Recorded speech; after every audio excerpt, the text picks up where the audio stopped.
Hello student, তোমরা যারা ক্যালকাটা ইউনিভার্সিটির আন্ডারে ফিফথ সেমিস্টারের ছাত্রছাত্রী আছো এবং তোমাদের রাষ্ট্রবিজ্ঞান পাস কোর্সে এসইসি A2 পেপার আছে, তোমাদের জন্য আজকের ক্লাসটা খুবই গুরুত্বপূর্ণ। আজকের ক্লাসে তোমাদের একটি মক টেস্টের প্রশ্নপত্র নিয়ে আলোচনা করব। তোমাদের সিলেবাসের মধ্যে থেকে বাছাই করা প্রশ্নগুলো এই মক টেস্টের প্রশ্নপত্রের মধ্যে রাখা হয়েছে। তোমরা মক টেস্টের প্রশ্নপত্রটা দেখে নাও এবং এই এসএসসি A2 পেপারের প্রশ্নপত্র কেমন হবে এই মক টেস্টের প্রশ্নপত্রের মাধ্যমে তোমরা সেই সম্পর্কে একটা স্বচ্ছ ধারণাও পেয়ে যাবে। তোমাদের এই এসএসসি A2 পেপারের নাম হচ্ছে আন্ডারস্ট্যান্ডিং দ্য লিগাল সিস্টেম। এটা তোমাদের 80 মার্কস অর্থাৎ 80 নম্বরের পরীক্ষা হবে। প্রথমেই থাকবে তোমাদের 15টা 1 নম্বরের প্রশ্ন। আমি যে 1 নম্বরের প্রশ্নগুলো রেখেছি দেখে নাও। প্রথম প্রশ্ন, মহিলা আদালত গঠনের একটি উদ্দেশ্য লেখো। দ্বিতীয় প্রশ্ন, ভারতের সুপ্রিম কোর্টে কতজন বিচারপতি থাকতে পারেন। পরের প্রশ্ন আছে, ভারতীয় সংবিধানের কোন ধারা অনুযায়ী হাইকোর্ট লেখ জারি করতে পারে। নেক্সট আছে, যে পদ্ধতিতে হাইকোর্টের বিচারপতিকে অপসারণ করা যায় তা উল্লেখ করো।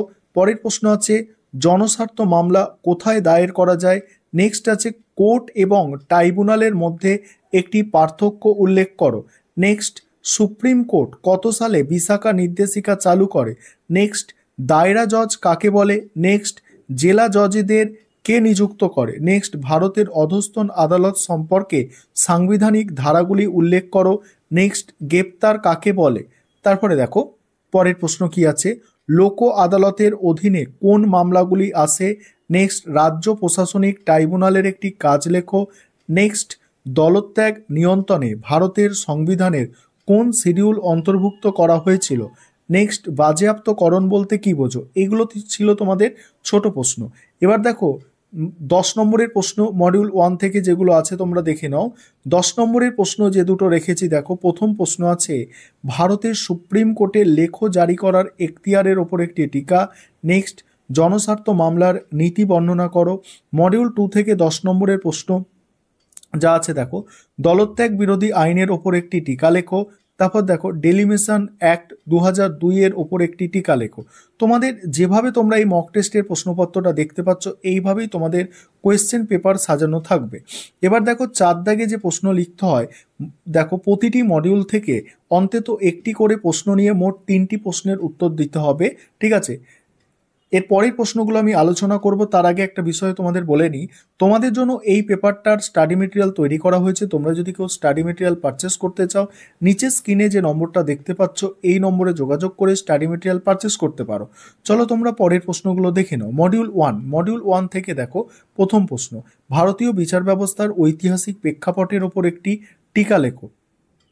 তারপরে প্রশ্ন আছে, জনস্বার্থ মামলা কাকে বলে।